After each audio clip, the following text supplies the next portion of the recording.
अस्सलामु अलैकुम रहमतुल्लाहि व बरकातुहू। अल्हम्दुलिल्लाह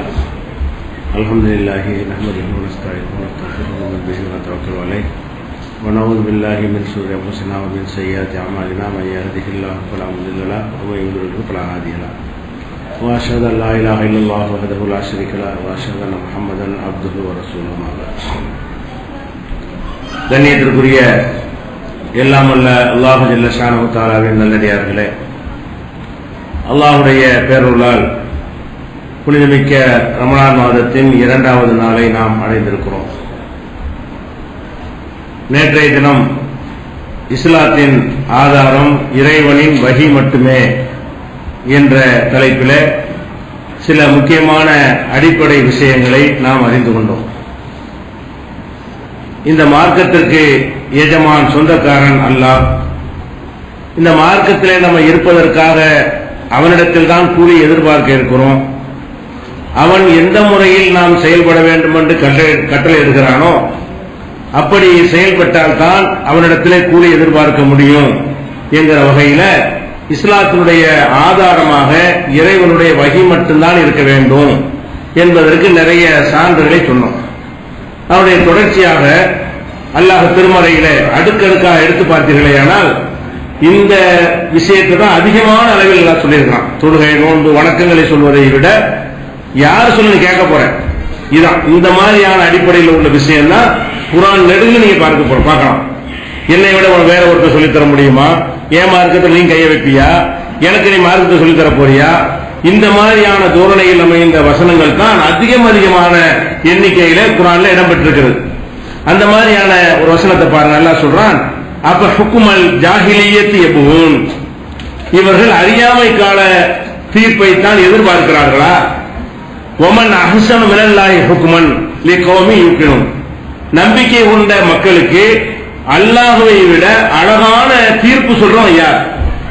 நான் அல்லாஹ் இருக்கிறேன், உங்களுக்கு என்னை விட அழகா தீர்ப்பு சொல்றது யார் இருக்கா? இதை செய்ய இதை செய்யாதுன்னு நான் சொல்றதை விட வேற யாரும் உங்களுக்கு அழகா சொல்லி தந்துருவாங்களா? வேற யாரும் சொல்வது நீங்க கேட்டீங்கன்னு சொன்னா அது ஜாஹிலியாவான ஹுக்குமு, அதாவது மடத்தனமான அறியாமை நிறைந்த தீர்ப்பு என்று அல்லாஹ் பிரித்து காட்டுகிறான். அப்ப அல்லாஹ்வாகிய நான் சொல்லக்கூடிய தீர்ப்பு, முடிவு, சட்டம் அது அறிவுடையது, அழகானது. நான் அல்லாத மற்றவர்கள் சொல்லக்கூடிய சட்டத்தை நீங்கள் என்னுடைய சட்டமாக எடுத்துக்கொண்டீர்களே ஆனால் அது அறியாமை கால தீர்ப்பு என்று அல்லாஹ் தன்னுடைய அந்த சட்டம் வகுக்கிற அதிகாரத்தில் நான் ஒரு அழகா சொல்றேன், அதிகாரம் எனக்கு தான் இருக்கு, என்னை விட அழகான முறையில் யாரும் சட்டம் வகுக்க முடியாது என்று 5வது அத்தியாயத்தில் 50வது வசனத்தில் அல்லாஹ் சொல்லி காட்டுகிறான். சில பேருக்கு எவ்வளவுதான் குர்ஆனுடைய வசனங்களை எடுத்து காட்டினாலும் ஹதீஸ்கள் எடுத்து காட்டினாலும் அவங்களுடைய உள்ள எப்படியாவது தடம் புரண்டு போய் அவர் சொல்ல மாட்டாரா இவர் சொல்ல மாட்டாரா என்று வெவ்வேறு ஆட்களை தெய்வங்களாக சட்டங்களை இயற்றக்கூடியவர்களாக கருதுகிற மனப்பான்மை இருக்கிறது. அதுக்கு என்ன காரணம் என்றால் அல்லாஹ் தந்தது போதலன்னு நினைக்கிறாங்க. அதுக்கு என்ன அர்த்தம்? அல்லாஹ் இதை செய்யலாம் இதை செய்யக்கூடாதுன்னு சட்டம் தந்துட்டான். நம்ம என்ன நினைக்கிறோம், அவர் சொன்னாரா இவர் சொன்னாரா அப்படின்னு போனோமையானால் அதுக்கு அர்த்தம் என்ன என்று கேட்டால் அல்லாஹ் அவர்கள் எதுவும் போதவில்லை, பத்தல, இன்னும் குறை இருக்குது, அதை இவங்க கண்டுபிடிச்சிட்டாங்க, அவங்கள்ட்ட நாங்க அறிந்து கொண்டோம், அந்த அர்த்தம் இருக்குது அப்படின்னு அல்லாஹ்வே சொல்றான். அப்படின்னு என்ன செய்யறான்? அல்லாஹ் நம்மகிட்ட கேட்கிறான், அவளும் எக்ஸிகும், இவர்களுக்கு போதவில்லையா? அல்லாஹ் கேட்கிறான், எதுக்கு நீ அவரை ஓடிக்கிட்டு இருக்கிற? அவளும் எக்ஸிகும், இவர்களுக்கு போதவில்லையா? அண்ணா அன்சல்னா அலைக்கல் கிதாப, உனக்கு நான் இந்த கிதாபை வேதத்தை இறக்கியிருக்கிறேனே, இது அவர்களுக்கு போதவில்லையா? அப்ப போதுமான எல்லாம் இதுல இருக்கிறது. இப்ப இதை தவிர வேற ஒரு வழிகாட்டுதலை, வேற ஒரு தலைவரை, வேற ஒரு சட்டத்தை நம்ம தேடுவோமையானால் அதுக்கு என்ன அர்த்தமாவது? இது போதல, அல்லாஹ் போதுமான அளவுக்கு சொல்லல, கொஞ்சம் குறை வச்சுக்கிட்டான், அதனால நாங்க வேற இடத்தை தேடுறோம் அர்த்தம் வந்துருமா? அதுதான் அல்லாஹ் கேட்கிறான், அவளும் எக்விகும் அண்ணா அன்சல்னா அலைக்கல் கிதாப யுத்லா அலைஹிம், இவர்களுக்கு அன்றாடம் ஓதி காட்டப்படும் வகையில இந்த குர்ஆனை நாம் அருளி இருக்கிறோமே, இது அவர்களுக்கு போதவில்லையா? இன்ன ஃபீ ஸாலிக லரஹ்மத்தன் வ ஸிக்ரா லிகௌமி யுமினூன், நம்பிக்கை கொண்ட மக்களுக்கு இதில் நல்ல அருளும் அறிவுரையும் இருக்கிறது. இதுல எல்லாமே இருக்கிறது. தேவையான அறிவுரை இந்த அல்லாஹ்வுடைய வேதத்தில் இருக்கிறது. அருளாகவும் இருக்கு, உங்களை கஷ்டப்படுத்தக்கூடிய வகையில் இருக்காது. இரக்கத்தோட கருணையோட அல்லாஹ் எஜமான் ஆதிக்கம் செலுத்தி உங்களை சிரமப்படுத்துற மாதிரி செய்ய மாட்டான். அதுதான் ரஹமத்துங்கிறான். இதுல ரஹமத்தும் இருக்கிறது, அறிவுரை அடங்கி இருக்கிறது. இந்த மாதிரி எல்லாம் கவனமா உனக்கு யாருப்பா சொல்றா? இது பத்தல, நீ வேற இடத்துக்கு நீ போற அப்படின்னு சொல்லி அல்லாஹ் தன்னுடைய சொல்லை கேட்காமல் தன்னுடைய இடத்துல வேற யாருடைய சொல்லையாவது வைப்பார்களே, ஆனால் அவர்கள் விஷயத்தில் இவ்வளவு கடும் வார்த்தையை பயன்படுத்துறான். உனக்கு போதும், அல்லாஹ் போதுல நினைக்கிறியா கேட்கிறோம். இது 29வது அத்தியாயத்தில் 51வது வசனத்தில் இதை பார்க்கலாம். அதே மாதிரி அல்லாஹ் கேட்கிறான், இதே கருத்துப்பட, இந்த கருத்துப்பட தான் நிறைய வசனங்கள் வருது. தில்க ஆயாத்துல்லாஹி நத்லுஹா அலைக பில் ஹக், இந்த வசனங்களை நாம் தான் உனக்கு ஓதி காட்டுகிறோம். இந்த குர்ஆனை இறக்கி விட்டு ரசூல் ஸல்லல்லாஹு அலைஹி வஸல்லம் அவர்களை பார்த்து அல்லாஹ் சொல்கிறான், இதைத்தான் நான் ஓதி காட்டுறேன் உனக்கு, இந்த வசனங்களை எல்லாம் நான் உனக்கு ஓதி காட்டுகிறேன். ஃபபி ஐய ஹதீஸின் பஅதல்லாஹி வ ஆயாத்திஹி யுமினூன், அல்லாஹ்வுக்கு பிறகு அல்லாஹ்வுடைய இந்த வசனங்களுக்கு பிறகு வேற எந்த செய்தியை தான் நம்ப போறீங்க? இதுக்கு பிந்தி வேற என்ன வேணும் உனக்கு? அல்லாஹ்வே நான் இருக்கிறேன், என்னுடைய வசனங்கள் இருக்கிறது, இதுக்கு மேல வேற என்னத்தை நம்ப போகிறீர்கள்? அப்ப இதை தாண்டி வேற ஒண்ணு நீங்க எடுத்துக்கிறாதே என்ற கருத்தால சொல்றான். இது 10ஆண்டு கேட்கிறான், இதுக்கு மேல வேற என்ன உனக்கு வேணும்? நான் தான் ஓதி காட்டுறேன் உனக்கு, நான் இந்த வசனத்தை ஓதி காட்டுகிறேன். அப்ப ஓதி காட்டுற நானும் வல்லமை மிக்கவனா இருக்கிறேன், வசனமும் எனக்கு சொந்தமானதா இருக்கிறது, இதை தவிர வேற எதை நீங்கள் தேடுகிறீர்கள் என்ற கருத்துப்பட அல்லாஹ் 45வது அத்தியாயத்தில் 6வது வசனத்தில் சொல்கிறான். இதே கருத்தை ஐய ஹதீஸின் பஅதஹு யுமினூன், இதுக்கு பிறகு வேறு எந்த செய்தியை தேடுகிறார்கள், வேற எதை நம்ப போகிறார்கள் அப்படின்னு சொல்லி 77வது அத்தியாயத்தில் 50வது வசனத்தில் சொல்லி காட்டுறான். அப்ப இதெல்லாம் எதை காட்டுது என்று கேட்டால், அல்லாஹ்வாகிய ஒருவன் நமக்கு சட்டம் வகுக்க இருக்கிறான் என்று இருக்கும் பொழுது, இல்ல எங்களுக்கு பெரியார்கள் சொன்னால் நாங்கள் ஏற்றுக்கொள்வோம், மகான்கள் சொன்னால் ஏற்றுக்கொள்வோம், எந்த கிதாபில் எழுதப்பட்டிருந்தால் ஏற்றுக்கொள்வோம், பல வருடங்களாக சமூகத்தில் நடைமுறையில் இருந்தால் அதை நாங்கள் ஏற்றுக்கொள்வோம் என்று இருந்தால், அப்ப அவங்க எந்த இடத்துல வைக்கிறீங்க? அல்லாஹ்வுடைய இடத்துல வைக்கிறீங்க.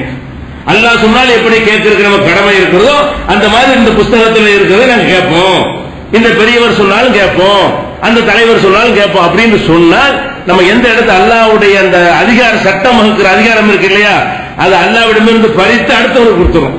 அல்லது பங்கு போடுறோம், குறைஞ்சு விட்டோம், அல்லாஹ்வுக்கு கொஞ்சம் மற்றவங்களுக்கு கொஞ்சம் பங்கு போடுறோம், இந்த நிலை வரும் என்பதற்காகத்தான் அல்லாஹ் இப்படி பல வார்த்தைகளை பயன்படுத்தி சொல்லி காட்டுறான். இன்னும் கேட்கிறான், சரிப்பா நீ வேற ரசூலுல்லாஹ் பார்த்தா அல்ல சொல்றான், நபி நீ அவங்கள்ட்ட சொல்லுங்க, அல்லாஹ் சொன்னா கேட்க மாட்டேங்கிறாங்க, அல்லாஹ்வுடைய வேதம்னா கேட்க மாட்டேங்கிறாங்க, இதை விட வேற ஏதாவது சிறப்பா இருந்தா கொண்டு வர சொல்லுங்க, நான் ஏத்துக்கிறேன் முதல்ல அப்படி நபியை நீங்கள் சொல்லுங்கள். நான் கேட்கிறேன், அல்லாஹ் எப்படி கேட்கிறான்னா, புல் நபியை நீங்கள் சொல்லுங்கள், ஃபஅத்தூபி கிதாபி மின் இந்தில்லாஹி ஹுவ அஹ்தா மின்ஹுமா, இதை விட சிறந்த ஒரு வேதத்தை நீ கொண்டு வா, அத்தபிஹு நான் பின்பற்றுறேன், சவால் விட்டு இந்த மாதிரி ஒரு அற்புதமான வேதத்தை நான் கொண்டு வந்திருக்கிறேன், இது இல்லை இது சரியில்லை அங்க போறேன் இங்க போறேன்னு சொன்னீங்கன்னா இதை விட சிறந்தது உனக்கு காட்டு, இதுல பொய் இல்ல, பிராடு இல்ல, பித்தலாட்டம் இல்ல, ஏமாத்துறது இல்ல, எக்காலத்துக்கும் பொருந்தக்கூடியதா இருக்கிறது, பல தன்மைகள் இந்த குர்ஆன்ல இருக்கிறது. இதை விட சிறந்ததாக நீ வேற ஒண்ணு கொண்டு வருவியா? நீ எதை கொண்டு வந்தாலும் இதை விட சிறந்ததா இருக்காது, இதுக்கு சமமா கூட இருக்காது, இதுக்கு மட்டமா தான் இருக்கும் நீங்கள் எந்த இதை கொண்டு வந்தாலும். அப்ப எதற்காக வேண்டி இதை விட்டுட்டு வேற ஒன்றை எடுத்துக் கொண்டிருக்கிறீர்கள், இந்த வேதம் உங்களுக்கு போதவில்லையா என்று அல்லாஹ் திரும்ப திரும்ப கேட்கிறான். இது 28வது அத்தியாயத்தில் 49வது வசனத்தில் இருக்கிறது. அப்ப இதெல்லாம் எதுக்கு சொல்றோம் என்று கேட்டால், அல்லாஹ்வை தவிர அல்லாஹ்வுடைய வேதத்தை தவிர வேற ஒன்றை நம்ம வழிகாட்டுதலாக எடுத்துக்கொள்வது அல்லாஹ்வுடைய அந்தஸ்தை பறிப்பது, குறைப்பது என்ற கருத்தை இருந்து வருகிறது. அதுபோக இதுல விளங்கிருச்சு எல்லாமே. ஆனால் அல்லாஹ் நம்முடைய பலவீனத்தை புரிந்து கொண்டு எப்படி சொன்னாலும் புரியாத மக்கள் இருக்காங்கல்ல, ஒவ்வொருத்தரும் ஒரு வார்த்தையில ஒரு விதமான ஸ்டைல சொன்னதான் ஒருத்தருக்கு புரியும். அதனால பல ஸ்டைல் அல்லாஹ் சொல்லி காட்டலாம். இந்த மாதிரியா சொல்லும் போது புரியாத சில பேர் இருந்தான்னு சொன்னா இன்னும் கொஞ்சம் தெளிவா சொல்லுவோமேங்கிறதுக்காக இதே விஷயத்தை எத்தனை வகையான வார்த்தைகள் எப்படி சொல்றான் பாருங்க. இத்தபே மா ஊஹிய இலைக்க மின் ரப்பிக்க, உனக்கு இறைவனிடமிருந்து எது அருளப்பட்டதோ அதை நீ பின்பற்று. உனக்கு பின்பற்றுவதாக இருந்தால், வழி நடத்தி செல்வதாக இருந்தால் அது என்னவா இருக்கனே, உன் இறைவனிடமிருந்து அருளப்பட்டதை தான் நீ பின்பற்ற வேண்டும். லா இலாஹ இல்லல்லாஹ், அவனை தவிர வணக்கத்துக்கு யாரும் இல்லை என்று சொல்லி 606 சொல்றான். இதே கருத்தை 33வது அத்தியாயத்தில் 2வது வசனத்திலையும் சொல்றான். 7வது அத்தியாயத்தில் 3வது வசனத்தில் எதிர்மறையாகவும் உடன்பாடாகவும் 2 விதமா சொல்றான். எப்படி சொல்றான்? இத்தபிஉ மா உன்சில இலைக்கும் ரப்பிக்கும், உங்கள் இறைவனிடமிருந்து அருளப்பட்டதை பின்பற்றுங்கள். ஒலா தத்தபிஉ மின் தூனிஹி அவுலியா, அவனை விட்டு வேற யாருடைய சொல்லி பின்பற்றாதீர்கள். அல்லாஹ் அருளை பின்பற்றுங்கள் என்று மட்டும் சொல்றான் சில வசனங்கள்ல.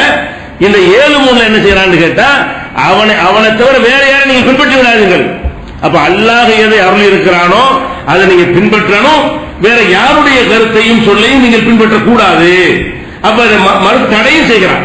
என்னை பின்பற்றுவேன் என்று சொல்லி நிப்பாட்டி கொள்ளாமல் வேற ஒருத்தன் சொல்ல கேட்காத, நான் தான் இதுக்கு எஜமான், நான் தான் உனக்கு சொர்க்கத்தை தர இருக்கிறேன், நான் தான் உன்னை நரகத்தில் போட இருக்கிறேன், நான் சொன்னபடி நடந்தா தான் அதனை அடைய முடியும், வேற யாரையும் நம்பி போனீங்கன்னு சொன்னா உன்னால் அடைய முடியாது என்பதற்காகத்தான் இவ்வளவு கடும் வார்த்தைகளை எல்லாம் எல்லாம் போடுறான். 7:3 அப்படி சொல்லி காட்டுறான். அதே மாதிரி நபிகள் நாயகம் ஸல்லல்லாஹு அலைஹி வஸல்லம் பத்தி எச்சரிக்கிறான். 5:48 நபியே, உனக்கு இந்த வேதத்தை நம்ம அருளி இருக்கிறோம், உண்மையான வேதத்தை அருளி இருக்கிறோம். ஃபஹ்கும் பைனஹும் பிமா அன்ஸலல்லாஹ், நீ அந்த மக்களுக்கு தீர்ப்பளிக்கிறது எப்படி இருக்க வேண்டும் என்றால், அல்லாஹ்வாகிய நான் அருளி இருக்கிறேன்ல அதை கொண்டு தான் தீர்ப்பளிக்கணும். நீ நபியாக இருந்தாலும் நீ மக்கள்கிட்ட எப்படி தீர்ப்பளிக்கணும்? நான் எதை அருளி இருக்கிறேனோ அதை வைத்துத்தான் தீர்ப்பளிக்க வேண்டும். வலா தத்தபி அஹ்வாஹும், அவங்களுடைய விருப்பப்படி பின்பற்றி தீர்ப்பளிக்கிறாங்க. தீர்ப்பு வழக்கு எது வந்தாலும் நான் அல்லாஹ் என்ன சொன்னா, அல்லாஹ் என்ன சொன்னா நீ பாரு. யாருக்கு உத்தரவு போடுறான்? ரசூலுக்கு போடுறான். அப்ப ரசூல் என்பவரை அல்லாஹ்வுடைய தூதராக இருக்கிறவங்க, சிறந்தவங்க, அவங்க சுயநலத்துக்காக எந்த விதமான முடிவை எடுத்துட மாட்டாங்க. நல்ல அறிவாளி, சிறந்த அறிவாளி, ஜீனியஸா இருந்தாங்க. அவங்களுக்கு இஷ்டப்படி தீர்ப்பளிக்க விட மாட்டேங்கிறாங்க. அல்லாஹ் என்ன சொல்றான்? ஏதாவது வழக்கு வந்துச்சுன்னு சொன்னா நான் என்ன சொன்னேன்னு பார்த்துட்டு தீர்ப்பளிக்கணும். நான் உனக்கு என்ன அருள் இருக்கிறேனோ அதன்படி நீ தீர்ப்பளிக்க வேண்டுமே தவிர அவங்களுடைய விருப்பத்திற்கு ஏற்ப நீ தீர்ப்பளித்து விடாதே. தத்தபி அஹ்வாஹும், அவங்களுடைய விருப்பத்திற்கு ஏற்ப நீ தீர்ப்பளித்து விடக்கூடாது. நான் அருளியதை கொண்டு தீர்ப்பளி என்று நபிகள் நாயகம் ஸல்லல்லாஹு அலைஹி வஸல்லம் அவங்களுக்கு அல்லாஹ் கட்டளையிட்டு பின்பற்றுவது எதுதான் இஸ்லாத்தின் ஆதாரம்? என்னுடைய வஹி மட்டும்தான். நான் அருளியதை தான் நீங்கள் ஆதாரமாக எடுத்துக்கொள்ள வேண்டுமே தவிர வேற எதையும் இந்த மார்க்கத்தின் ஆதாரமாக எடுத்துக்கொள்ள கூடாது. இந்த பேசிக் மட்டும் உலகத்தில் வச்சுன்னு வைங்களேன், நமக்குள்ள 99 கருத்து வேறுபாடு போயிடும். கருத்து வேறுபாடு இருக்காது. வஹி மட்டும் தான் மார்க்கம்னு சொன்னா அப்படி எல்லாத்தையும் கழிச்சு கட்டிடுவோம். இது வஹியா, இது மூணு வரான்னு வைங்களேன், இது குர்ஆன்ல இருக்கான்னு கேளுங்க, இல்ல ரசூலுல்லாஹ் சொன்னாங்களா, இல்ல விட்டுட்டு போ. அப்படியே சண்டை ரெண்டு ஒரே மாதிரி ஆகும். மூணு ஓதுறவனு ஓதாதவன் சேர்ந்து ஓதாத மக்களை மாறிடுவோம்லங்க. இப்ப தர்கா கட்டி கும்பிடுறானா, இது குர்ஆன் வஹியில் இருக்குதா? இஸ்லாத்தின் ஆதாரம் இறைவனுடைய வஹி தானே. குர்ஆன் அப்படி இருக்குதா? இல்ல. நபிகள் நாயகம் சொன்னாங்களா, இல்ல விட்டுரு. இப்ப ரெண்டு ஒரு இருப்போமா? கத்தா மாத்தியான் என்னென்ன நாட்டில் நடவடிக்கைகள் இருக்கிறதோ அது எல்லாத்தையும் எடுத்து பாத்தீங்கன்னு சொன்னா எங்க வந்து நிக்கி? அது வஹி அதுக்கு இருக்கா இல்லையா? நம்ம வஹி இருந்தால் நம்ம ஏற்றுக்கொள்வோம், வஹி இல்லைன்னா ஏற்றுக்குவோம். அப்ப ரெண்டு குரூப்பா இருக்கிறோம். அப்ப எல்லா மக்களும் சேர்ந்து வஹியா இருந்தால் தான் நாங்கள் ஏற்றுக்கொள்வோம். அல்லாஹ்விடமிருந்து வஹி வரவில்லை என்று சொன்னால் அப்படியான காரியம் எதுவாக இருந்தாலும் நாங்கள் நிராகரிப்போம். இப்படின்னு முடிவு எடுத்தா சண்டை இருக்குமா? பிரிவுகள் இருக்குமா?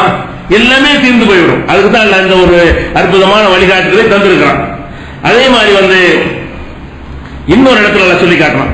அது ரொம்ப எச்சரிக்கையான ஒரு வசனம். இந்த மாதிரி நம்ம அவங்க பெரியாரு மகானை இவங்க சொல்லி கேட்க நினைக்கிறாங்கல்ல, அவங்களுக்கு இந்த ஒரு வசனமே ஒரு போதுமான எச்சரிக்கையா இருக்கிறது.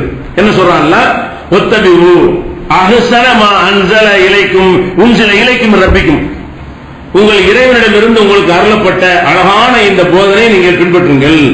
உங்கள் இறைவனிடத்திலிருந்து அருளப்பட்டிருக்கிறது, அது அழகானதா இருக்கிறது, உளறலா இல்ல, அழகான ஒரு போதனை உங்களுக்கு தந்திருக்கிறேன், அதை பின்பற்றுங்கள். மின் கப்லி அன் யாத்தியகுமுல் அஸாபு பக்தத்தன், திடீரென்று அல்லாஹ்வுடைய வேதனை உங்களுக்கு வருவதற்கு முன்னால் பின்பற்றி விடுங்கள். அல்லாஹ்வுடைய அஸாபு திடீர்னு வந்துடும், வந்தா மாட்டிக்கிறீங்க. அது வருவதற்கு முன்னால் நீங்கள் உடனடியாக பின்பற்றுங்கள். எதை பின்பற்றுங்கள்?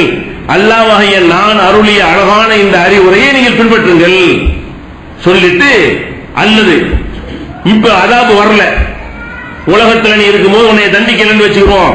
அவுத்த கூன நப்சுன் யா ஹஸரத்தா அலாமா ஃபர்ரத்து ஃபி ஜம்பில்லா வயின் குன்து லமின ஷாகிரீன், நாளை மறுமையில் நின்று கொண்டு ஆஹா அல்லாஹ் விஷயத்தில் நான் குறைவு செய்து விட்டேனே, நான் கேட்காம போய்விட்டேனே, நான் ஒரு கேலி செய்து கொண்டிருந்தேனே. குர்ஆன்ல இருக்கு, ஹதீஸ்ல இருக்கு, கேள்வி பண்றாங்கல்ல.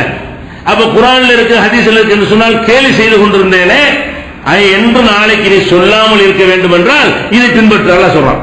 நாளைக்கு மறுமை நாள்ல இந்த வார்த்தை சொல்லக்கூடாது. இந்த வார்த்தைய யா அல்லாஹ் தெரியாம செஞ்சுட்டேன், கேள்வி பண்ணிட்டு இருந்துட்டேன், என்னை விட்டுறலாம் நாளைக்கு சொல்லுவீங்க, அது வரக்கூடாது என்று என்றால் இங்கே நீ அழகானதை பின்பற்று, நான் அருளிய அழகானதை பின்பற்று. அவு தக்கூல லவ் அன்னல்லாஹ் ஹதானி லகுன்து மினல் முத்தகீன். யா அல்லாஹ் நீ எனக்கு நேர்வழி காட்டிதான் நானும் முத்தகீன் தக்வா உள்ளவன் ஆயிருப்பனே என்று நாளைக்கு சொல்லுவேன். இந்த காட்டின நேர்வழி, நான் நேர்வழி காட்டின பிறகு நீ அதை எடுத்துக்கொள்ளாம வழிகேட்டில் போயிட்டு நாளைக்கு வந்து நீ சொல்லக்கூடாது என்றால் இப்பவே நீ உலகத்தில் திருந்திக்க என்று அல்லாஹ் சொல்லி காட்டுகிறான். அவு தக்கூல ஹீன தரல் அதாப லவ் அன்னலி கர்ரத்தன் ஃபஅகூன மினல் முஹ்சினீன். இல்லனா என்ன சொல்லுவ, யா அல்லாஹ் இந்த குர்ஆன் வஹீண்டாங்க நீ அருளியதை பின்பற்ற சொன்னா கேட்கல, இன்னும் ஒரு அனுப்பி விடு, போய் சரியா உன்னை பின்பற்றிட்டு வர்றேன் என்னன்னு சொல்லுவேன். அது சொல்வதற்கு முன்னாடி இங்கே சரி பண்ணிக்க. அப்ப மறுமையில போனவங்க விளங்கு என்ன விளங்கு, ஆஹா நம்ம பின்பற்ற வேண்டியதை விட்டுட்டோமே. அங்கே அல்லாட்ட கேட்போம், யா அல்லாஹ் நீ அருளியத்தான் பின்பற்றணும், வஹீயத்தான் பின்பற்றணும், அதை மிஸ் பண்ணிட்டு வந்துட்டேன், திருப்பி ஒரு கையில அனுப்பு, நான் சரி பண்ணிட்டு வர்றேன். அப்ப யாரெல்லாம் சரி பண்ணிட்டு வர்ற நம்ம சொல்ல மாட்டோம், வஹீ மட்டும்தான் மார்க்கம்னு சொல்லக்கூடிய நாம அந்த வார்த்தையை சொல்ல மாட்டோம். வஹீ அல்லாஹ்வும் மார்க்கம், யார் சொல்றதும் மார்க்கம் என்று நினைப்போமையானால், அதன்படி நம்ம அமல்களை செய்திருந்தோமையானால் அதுக்கு ஒரு மார்க்கம் கிடைக்காது. ஏன் இதை அவன் சொல்றான், எதுக்கு இந்த நிலைக்கு வர்றான்னு கேட்டா எல்லாமே கோழி முட்டையா இருக்கும். இவன் பெரிய அமல் செஞ்சா நினைச்சிட்டு இருப்பான், ஆயிரக்கணக்கான மார்க் வரும் நினைச்சிட்டு இருப்பான். அல்லாஹ் சொன்னபடி இவன் செய்யல, அவர் சொன்னார் இவர் சொன்னார், மேராஜ் வணக்கம் பராத் வணக்கம் நிறைய பாட்டு வணக்கங்களை செஞ்சுட்டு போயிருப்பான். அங்கே பார்த்தா முட்டையா இருக்கும், முட்டையா இருந்தா நரகத்துக்கு போகணும். அப்ப என்ன செய்வோம், ஆஹா நம்ம அமர்ந்து நினைச்சு செஞ்சோம், அல்லாஹ் சொன்னது செய்யாம வந்ததுனால ஒண்ணும் இல்லாம போயிருச்சு, இவங்க எல்லாம் கரெக்டா வஹீன்னு சொல்லி செஞ்சாங்க கரெக்டா போயிட்டாங்க. அப்பதான் விளங்குறான், விளங்கிட்டு எனக்கு திருப்பி அனுப்பு, நான் போய் சரியான முறையில் உன்னுடைய வஹீயை மட்டும் பின்பற்றிட்டு வர்றேன்னு சொல்லுவான்னா என்ன விளங்குது, வஹீயை பின்பற்றினால் மட்டும்தான் மறுமையில வெற்றி பெற முடியும். மறுமையில் போய் நிற்கும் போது வஹீயை பின்பற்றாதவர்கள்லாம் ஏண்டா பின்பற்றல என்று விளங்கும் அளவுக்கு பிரச்சனை தெளிவா இருக்கும், தீர்ப்பு தெளிவாக இருக்கும். நாம வழிகட்டு நாசமா போய்விட்டோம் என்பது அவ்வளவு சந்தேகத்துக்கு இடமில்லாத வகையில் அல்லாஹ் அங்க வெளிப்படுத்துவான் என்றால் அவ்வளவு தோத்து போயிடும் அர்த்தம். ஏன் இந்த வார்த்தையை சொல்றான், வேற வேற வேற வழிகளில் போன எல்லாருமே மறுமையில் தோல்வி அடைந்து விடுவான். மறுமையில் தோல்வினா நரகத்துக்குரியவன் ஆகுறது, மறுமையில் வெற்றினா சொர்க்கத்துக்குரியவன் ஆகுறது. அனைவரும் நரகத்துக்குரியவர்களாக ஆகிறது பார்த்த பிறகுதான் யாரெல்லாம் என்னை அனுப்பும், நான் சொர்க்கத்துக்குரிய வேலையை செஞ்சுட்டு வர்றேன்னு சொல்றான். இதுக்கெல்லாம் பேசிக் என்னவா இருந்தது, இந்த இதான் அல்லாஹ் சொல்றான், ஒத்தபிவு அஹ்ஸன மா உன்ஸில இலைக்கும் ரப்பிக்கும், உங்கள் இறைவனிடமிருந்து உங்களுக்கு அருளப்பட்ட அழகான போதனை பின்பற்றுங்கள். இதெல்லாம் வருவதற்கு முந்தி பின்பற்றி விடுங்கள். எதுவதற்கு முந்தி, நாளைக்கு இப்படி சொல்லவே அப்படி சொல்ல போறீங்கள, இதெல்லாம் வருவதற்கு முந்தி இப்பவே பின்பற்றிக் கொள் என்று பெரிய கருணையோடு நமக்கு அல்லாஹ் எச்சரிக்கிறான். நாளை மறுமையில இந்த மாதிரி கதியெல்லாம் வராமல் வேண்டும் என்றால் அல்லாஹ் சொன்னதை கேட்கணும். அப்ப இஸ்லாத்தின் ஆதாரம் இறை செய்திதான் என்பதற்கு இதை விட ஒரு வலுவான ஆதாரம் தேவையே இல்லை. இறை செய்தி அல்லாத வேற வஹி அல்லாத எதை ஆதாரமாக கொண்டாலும் அவங்களுடைய ஒரு அமலுக்கும் அல்லாட்ட கூலி கிடையாது. எந்த அமல் அல்லாஹ் என்ன செய்ய மாட்டான், ஏற்றுக்கொள்ள மாட்டான். அவன் தொழுது நினைச்சிட்டு இருப்பான், இறைவன் சொன்னபடி தொழுதாதான் தொழுக. நோம்பு நினைச்சிட்டு இருப்பான், இறைவனும் தூதரும் காட்டிய முறையில் அந்த நோம்பு இருந்தாதான் நோம்பு. இவன் வேற வேற விதமாக அவர் சொன்னார் இவர் சொன்ன நோம்பு வைத்தானே, ஆனால் அதுக்கு எந்த மார்க்கும் கிடைக்காது. அப்பதான் வழங்குவான், நம்ம தப்பு செஞ்சிட்டோம், நிறைய எவ்வளவு காசு பணத்தை ஹஜ்ஜிக்கெல்லாம் போறான், லட்சக்கணக்கில் செலவழிக்கிறான். அது இறை தூதர் காட்டின முறையில் இருந்தா தானே கூலி கிடைக்கும், இல்லைன்னா அதுக்கும் மட்டும் தான் கிடைக்கும். அப்ப அந்த மாதிரி போகக்கூடாது என்பதற்காகத்தான் 39வது அத்தியாயத்தில் நான் சொன்ன விஷயங்கள் எல்லாம் 39வது அத்தியாயத்தில் 55, 56, 57, 58, 59 4 வசனங்களை தொடர்ச்சியா பார்த்தீர்களே, ஆனால் இந்த எச்சரிக்கை இந்த எச்சரிக்கை, நான் அருளியதை நீங்கள் பின்பற்றணும், இல்லைன்னா இப்படி சொல்லுவீங்க. மறுமை நாள்ல வந்து என்ன செய்வீங்க, நாசமா போயிட்டனே, கெட்டு போயிட்டனே, உருப்படாம போயிட்டனே, திருப்பி அனுப்புவேன், இப்படி எல்லாம் நீ சொல்லுவேன். இப்படி சொல்லாம இருக்கணுமானால் இங்கே சரி பண்ணிக்க என்ற இந்த வசனங்களை எல்லாம் சொல்லி காட்டுறான். அப்ப இது ஒரு முக்கியமான அம்சம். அடுத்ததாக இந்த குர்ஆனை அல்லாஹ்வுடைய வஹியத்தான் நம்ம பின்பற்றணும்னு சொல்லும் பொழுது இது எல்லாம் ஆலிம்கள் உலமாக்கெல்லாம் கேட்பாங்க. கேட்டு என்ன செய்வாங்கன்னு கேட்டா, நம்மளை திசை திருப்பதற்காக குர்ஆன்லாம் நமக்கு விளங்க இயலுமா, எதனால எதுக்கு அறிஞர் இமாம நம்ம தேடுறோம்னு சொன்னா, குர்ஆன் எல்லாம் சிறந்ததாங்க. குர்ஆனை விளங்குற அளவுக்கு நமக்கு என்ன இல்ல, அறிவு கிடையாது. குர்ஆனை விளங்குற அளவுக்கு அறிவு இல்லாத காரணத்தினால அந்த குர்ஆனை வைத்துக்கொண்டு பெரியார்கள் மகான்கள் என்ன சொன்னாங்க நாங்க பாக்குறோம், அவங்க குர்ஆனை விளங்கி எங்களுக்கு சொல்றாங்க, அவங்க விளங்கி சொன்னதுனால நாங்க அதை எடுத்துக்கிட்டு இருக்கிறோமே தவிர அவங்கள சொந்தமா நாங்க எடுத்துக்கிறல அப்படின்ற ஒரு வாதி தான் அடிப்படையா இருக்கு. இந்த குர்ஆனுடைய சிறப்பு அவங்களுக்கு தெரிகிறது, அவங்களும் மறுக்க மாட்டாங்க. பிரச்சனை ஏதாவது மறுக்க முடியும், அவங்களுக்கு எதையும் மறுக்க முடியாது. அதான் சொல்றேன், வகையத்தான் பின்பற்றனே, விளங்க முடியாத குர்ஆன் கஷ்டமா இருக்குத, அப்படின்னு சொல்லிட்டு விளங்க முடியாதுங்கிற ஒரு வார்த்தை வைத்து அதனாலதான் நாங்க பெரியார்களை எல்லாம் எடுத்துக்கிறோம் அப்படின்னு சொல்றாங்க. இது குர்ஆன் ஹதீஸ் வகையை பின்பற்றாம இருக்கிறான அதை விட மோசமான ஒரு ஆபத்தான வாதம். இது பின்பற்றாம தொலைஞ்சு போனா அது ஒரு குற்றமாயிரும். அல்லாஹ் சொன்னது விளங்காதுன்னு சொன்னா அப்ப ஒருத்த விளங்குறதுக்கு உங்களை வழிகாட்டுறதுக்கு அனுப்புறேன்னு அல்லாஹ் சொல்றான். அது உங்களுக்கு விளங்கலன்னா அவனுக்கு விளங்க தெரியலன்னு அர்த்தம். உங்களுக்கு விளங்காத ஒன்று உங்கள்ட்ட சொல்றான்னா அல்லாஹ் யாரப்ப நான் படைச்ச படைப்புகளுக்கு புரியும்படி அவனுக்கு சொல்ல தெரியாது. ஆனா யாருக்கு தெரியுமா? இந்த இப்ப அவங்க பெரியார் மகான்கள் அவ்வளவு அழகா புரியுற மாதிரி சொல்லிடுவாங்களாம். அல்லாவுக்கு புரிய வைக்க தெரியாதான். ஆனா புரிய வைக்க தெரியாத ஒரு வாத்தியாருக்கு நம்ம பள்ளிக்கூடம் வைப்போம். ஒரு வாத்தியார் இருக்காரு யாருக்கும் புரியாம பாடம் நடத்துறாருன்னா வாத்தியார் அவரு. இவங்க எந்த மாதிரி ஆக்குறாங்க? அல்லாவுடைய அல்லாவை இழிவுபடுத்தினாலும் பரவாயில்லை, நாங்க பெரியவர்களை மதிப்போங்கிற அர்த்தம் தானே இருக்குது.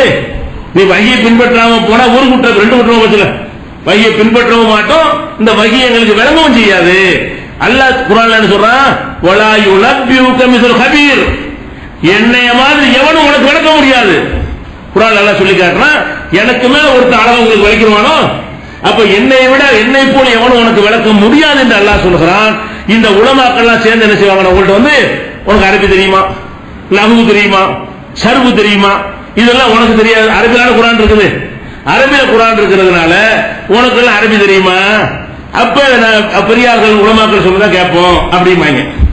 நம்ம திருப்பி நீ கேட்கணும், சரிப்பா நீ ஷாஃபி ஹனஃபி மாலிக்னு சொல்றீங்க, இந்த ஆளுக்கெல்லாம் தமிழ்ல பேசிட்டு போனாங்க, நீங்க இமாமுக்குரிய ஷாஃபி இமாம் தமிழ்நாட்டுக்காரரா?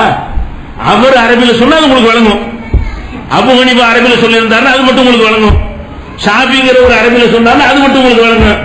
அப்ப பெரியார் மகான் அப்துல் கார் ஜிலானி அவர்லாம் அரபிலாம் பேசினாரு, அரபியில் அவருடைய தாய்மொழி, அதெல்லாம் உங்களுக்கு வழங்க. அல்லாஹ் அரபியில் சொன்னா வழங்காது. எவ்வளவு கூறுகட்டத்தனமா சிந்திக்கிற அந்த வழிகேட்டுக்காக சைத்தான் எப்படி அவர்களுக்கு அழகை காட்டுகிறான்.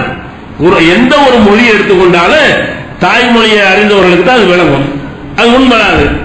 வேற மொழி உள்ளவங்களுக்கு மொழிபெயர்ப்பு சொன்னா வழங்கப்படுது, அவ்வளவுதான். ஒரு தந்தி வருது ஆங்கிலத்தில், சிங்கப்பூர் பையன் ஆங்கிலம் எனக்கு தெரியாத சொல்லுவீங்க, தந்தி ஆங்கிலமா இருந்தாலும் இதுக்கு என்ன அர்த்தம் கேட்பீங்க. அப்படியா வாப்ப மொத்த போயிட்டாரு அப்படி சொல்லுவீங்க இல்லையா? விளங்கல இல்லையா? ஆங்கிலத்தை சொல்ல ஏத்துக்கிற மாட்டேன், இப்படி சொல்ல முடியுமா? விசா வருது, அரபில தான் விசா வருது, எடுத்துட்டு போய் கேட்கறீங்களா இல்லையா? தமிழ்ல விசா வருது, சவுதியில இருந்து விசா வருது, என்ன வேலை, எத்தனை நாளைக்கு அந்த விசா செல்லு, என்னைக்கு போகணும், என்னைக்கு முடியும், இதெல்லாம் அந்த விசாவில் இருக்குமா இல்லையா? அது எந்த பாஷையில இருக்குது? அரபிலான இருக்குது. அப்ப உங்க சொந்த விஷயங்களுக்கு அரபில வந்தால் ஓகே, கோர்ட்ல இருந்து அரபி இங்கிலீஷ்ல சம்மன் வந்தா அதுக்கு நீங்க விளங்குறதுக்கு முயற்சி பண்ணுவீங்க. அப்ப மொழிபெயர்ப்பு வச்சு விளங்கிடலாம். எந்த மொழியா இருந்தாலும் அரபிய தாய்மொழியா கொண்டவன் அரபியில் வழங்கிட்டு போறான். இல்லன்னா குர்ஆன் தமிழ் மொழிபெயர்ப்பு வந்திருக்கிறது, ஒரு ஒன்னு ரெண்டு மொழிபெயர்ப்புல கருத்து வேறுபாடு வந்தா 4 பேர்ட்ட செக் பண்ணுங்க. ஒரு விஷயம் வருதுன்னு வைங்கள, ஒரு ஆள்கிட்ட கேட்பீங்க, கரெக்டா சொல்றாங்க, அவர்கிட்ட கேட்போம், 3 கேட்பீங்க இல்ல, 3 பேர் ஒன்னா சொல்ல உறுதி அளிக்கிறீங்க. 3 பேர் சொன்னா சரிதான், இந்த விசா நல்ல விசா தான், இது லேபர் விசா தான், இது ஆசாத் விசா தான் அப்படின்லாம் இப்ப கண்டுபிடிக்கிறோம். ஒருத்தர் கேட்போம், 2 பேர்ட்ட கேட்போம், 3 பேர்ட்ட கேட்போம், இப்படிதானே செஞ்சுட்டு இருக்கிறோம். அப்ப அரபி மொழியில குர்ஆன் இருக்குன்னு சொன்னா ஏதாவது ஒரு மொழியில தான் இருக்க முடியும். தமிழ்ல வந்தா கூட வேற மொழிக்கான சொல்லுவான். குர்ஆன் தமிழ்ல அல்ல வந்துட்டான்னு வைங்க, அரபு நாடுகாரன் எங்களுக்கு எங்க பாஷையில வரலையாமா, இங்கிலீஷ்ல வரலையாமா, இப்படி சொல்லி எல்லாம் சொல்லிட்டே இருப்பான். ஏதாவது ஒன்றும் செய்ய முடியும். ஏதோ ஒரு மொழியில அல்ல தந்தாலும் கூட பொதுவாக உலக விஷயத்தில் நீங்கள் எப்படி எடுத்துக் கொள்கிறீர்கள்? நமக்கு தெரியாத மொழியில் வறுமையானால் அதன் மொழிபெயர்ப்பை எடுத்து அதற்கு மதிக்கிறீங்களா இல்லையா? அது அமல்படுத்துறீங்களா இல்லையா? 8ஆம் தேதி கோர்ட்டுக்கு வாண்டு ஆங்கிலத்தில் சம்மன் வந்தால் 8ஆம் தேதி நிக்கிறீர்கள், தமிழ்ல உங்களுக்கு சம்மன் வரலையே, ஆங்கிலத்தில் வந்ததை மொழிபெயர்த்து சொன்னவன கரெக்டா புரிஞ்சுக்கிட்டு கட்டுப்படுறீங்கல்ல, அதே மாதிரி அரபியில சொன்னா அது மொழிபெயர்த்து புரிஞ்சுக்கிற வேண்டியதானே. இப்படி சிந்திக்கிறதுக்கு பதிலா நம்ம திசை திருப்பதற்காக வேண்டி இது குர்ஆன் அரபியில் இருக்கு, நம்ம குனிகளா நஹ்வு படிச்சீங்களா, இலக்கணம் படிச்சீங்களா, கிராமர் படிச்சீங்களா, 7 வருஷம் படிச்சீங்களா என்று கேட்டு குர்ஆனை விட்டு அப்புறப்படுத்துறாங்க. அதே நேரத்தில் இவர்கள் மதுஹப் கிதாப்னு சொல்ல அம்புட்டும் அரபியில தான் இருக்குது, அதுவும் அரபியில இருக்கு. அரபியில அரபிதான் பஞ்சாயத்தா இருக்குமே. ஆனால் நீ என்ன செய்யணும்? தமிழ்ல இந்த இமாம் கட்டார், இந்த இமாம் பின்பற்றுவோம், இவரெல்லாம் தமிழ்ல கண்டுபிடிச்சு வர்றான்னு சொன்னாலும் ஒத்துக்கொள்ளலாம். இவர்கள் எந்த மதுஹப சொன்னாலும் எல்லாமே அரபியில தான் இருக்குது, அதை எப்படி நீ புரிஞ்சுக்கிட்டேன்னு கேட்டா மொழிபெயர்ப்பு வச்சு புரிஞ்சுக்கிட்டோம். அப்படி புரிஞ்சுட்டு குர்ஆனையே உன்னுடைய இமாம்களுடைய புத்தகத்தை மொழிபெயர்ப்பை பார்த்து உனக்கு புரிந்து கொள்ள முடியும் என்று சொன்னால் அல்லாஹ்வுடைய வேதத்தை மொழிபெயர்ப்பை பார்த்து வழங்க முடியாதா? அல்லாஹ்வுடைய ரசூலுடைய போதனையை மொழிபெயர்ப்பு பார்த்து வழங்க முடியாதா? அப்ப இந்த குர்ஆனை இழிவுபடுத்துற விதமாக குர்ஆன் கஷ்டம், குர்ஆன் ட்ரையா இருக்கும், குர்ஆன் விளங்காது, இதெல்லாம் போய் குர்ஆன்ல விளங்காது எதுவுமே இல்லை. அதுக்கு எல்லாம் எவ்வளவு விளக்கம் குர்ஆன் பாருங்க. இந்த மாதிரி ஆளுக்கு குர்ஆன் விளங்காது என்று சொல்லி எவனாவது பேசிவிடக் கூடாது என்பதற்காக தான் இன்னும் சொல்றேன்.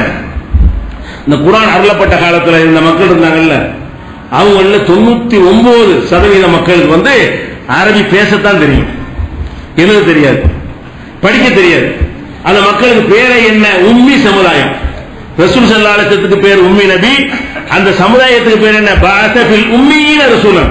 உம்மி சமுதாயத்துக்கு அல்லாஹ் ரசூலை அனுப்பினான். உம்மி சமுதாயம்னா என்ன? எழுதவும் படிக்கவும் தெரியாதவர்களை தான் உம்மி சமுதாயம்னு சொல்லுவாங்க. உம்முங்கிற வார்த்தைக்கு உங்களுக்கு அர்த்தம் தெரியும். உம்முன்னா இல்ல அரபு நாடு போயிருப்பீங்க. உம்முன்னா தாயின் அர்த்தம் அரபில. உம்மி என்றால் என்ன? தாயின் அர்த்தம். உம்மின்னா தாயை சார்ந்து இருப்பவன் அர்த்தம், கை குழந்தைன்னு அர்த்தம். கை குழந்தைக்கு எழுத தெரியுமா? கை குழந்தைக்கு படிக்க தெரியுமா? அந்த மாதிரி இருக்கிறவங்க உண்மைன்றாங்க. அதான் கை குழந்தை நிலையில் இருக்கிறாங்க இல்லையா, அதனால அந்த சமுதாயத்துக்கு பேர் என்னது? உம்மி சமுதாயம். தாயின் கையில் இருக்கிற ஒரு குழந்தைக்கு எப்படி எழுத தெரியாதோ, எப்படி படிக்க தெரியாதோ, அந்த மாதிரியான ஒரு சமுதாயமாக அந்த அரபு சமுதாயம் ரசூலுல்லாஹ் காலத்தில் வாழ்ந்த சமுதாயம் இருந்ததனால் அந்த சமுதாயத்துக்கு பேர் என்னது? உம்மி. அப்ப பெரிய பாண்டித்தியம் இல்லாத, எழுத படிக்க தெரியாத, வெறுமனே பேச்சு வழக்கில் மட்டும் அரபியை அறிந்து வைத்திருந்த அந்த மக்களை தானே இது வென்றெடுத்துச்சு. அவருக்கு புரிஞ்சுக்கங்க, பெரிய பட்டதாரிக்கா புரிஞ்சுங்க. பிலால்லாம் யாரு? சுஹைபு யாரு? அம்மார் யாரு? யாசிர் யாரு? சுமையா யாரு? இவங்க யாரு? இஸ்லாத்துக்கு வந்தாங்கல்ல, அன்றைக்கு ரசூலுல்லாஹ் காலத்தில் வந்தாங்களே, இவங்க யார்? பண்டிதர்களா? புலவர்களா? அரபு மொழியை கரைச்சி குடித்தவர்களா? இல்ல. இன்னும் சொல்ல போனா சுஹைபுங்கிறவர்லாம் ரோமா இத்தாலியில இருந்து வேலை தேடி வந்தவர், வேற மொழி சேர்ந்து ஒரு தொழிலுக்காக அந்த ஊருக்கு அந்த பாஷையை கத்துக்கிட்டவர். அவங்களுக்கு இந்த மார்க் விளங்கத்தானே செஞ்சு குர்ஆன். இதை கேட்டவுடனே அப்படி ஏகத்துவத்தை நோக்கி அந்த மக்கள் வந்தாங்க. விலங்குகள் நாங்க விலங்குகள் குடும்பங்கள் வந்தாங்க. விலங்குகள் என்று சொன்னா அரபு தீபகற்பமே அப்படி எப்படி இந்த மார்க்கத்தில் வந்தது? ஒவ்வொருத்தருக்கும் விலங்கு போய்த்தானே வந்துச்சு. அந்த மக்கள் யாரு? நீ சொன்ன நபு சர்பலாம் படைத்தவர்கள் இல்லை. நபு சர்பலாம் கரகண்டம், அபு ஜஹீல் கரகண்டவன், அவனுக்கு தான் வழங்கல. அரபு மொழியில அவன் அபுல் ஹக்கம் பேரு, தத்துவத்தின் தந்தைன்னு அவனுக்கு பட்ட அந்த காலத்துல, இஸ்லாமிய காலத்துக்கு முன்னாடி. அப்ப தத்துவத்தின் தந்தைன்னு பேர் எடுத்த அபுல் ஹக்கம் என்று சொன்ன அபு ஜஹீலுக்கு விளங்கல, அம்மாருக்கு விளங்கு, பிலாலுக்கு, சாதாரண மக்களுக்கு விளங்குறது. விளங்காம போனது காரணம் பிடிவாதத்தினால விளங்காம போச்சே தவிர அந்த குர்ஆன் விளங்க போய்தான் அரபு தீபகற்பமே இஸ்லாத்தினுடைய கையில விழுந்தது. அவ்வளவு மக்களும் ஏகத்துவத்தை நோக்கி வந்தாங்க. இந்த போதனை அவ்வளவு லேசா இருக்கிறது, அவ்வளவு தெளிவா இருக்கிறது, அவ்வளவு எளிதாக இருக்கிறது. எந்த மனிதனும் சொல்வதை விட எளிதான முறையில் இந்த குர்ஆன் சொல்லுகிறது. அதுதான் அல்லாஹ் சொல்றான், எதை பத்தி நீ விளங்காதுங்கிற அல்லாஹ் சொல்றான் பாருங்களேன். இந்த ரமலான் மாசமே அதனால சிறப்புக்குரியது. நம்ம நோன்பு வைக்கிறோமே, இந்த நோன்பு எதுக்காக வைக்கிறோம்? எப்போ வேணாலும் வைக்கலாம்ல, ஷவ்வால்ல வைக்கலாம், துல்கஅதால வைக்கலாம்ல. இந்த ரமலான்ல வைக்கணும்னு இந்த முடிவு வந்தது அல்லாஹ் சொல்றான் காரணம். அல்லாஹ் சொல்ல நம்ம சொல்லக்கூடாது. அல்லாஹ் என்ன காரணம் சொல்றான்? ஷஹ்ரு ரமலான் அல்லது உன்சில பிஹில் குர்ஆன். இந்த மாதத்தில் தான் குர்ஆன் அருளப்பட்டது. குர்ஆன் அருளப்பட்டதுக்கு நன்றியாகத்தான் நோன்பு இப்ப வைக்கிறோம். குர்ஆன் இந்த மாதத்தில் அருளப்படாட்டி வேற எப்போ வச்சுட்டு போகலாம்.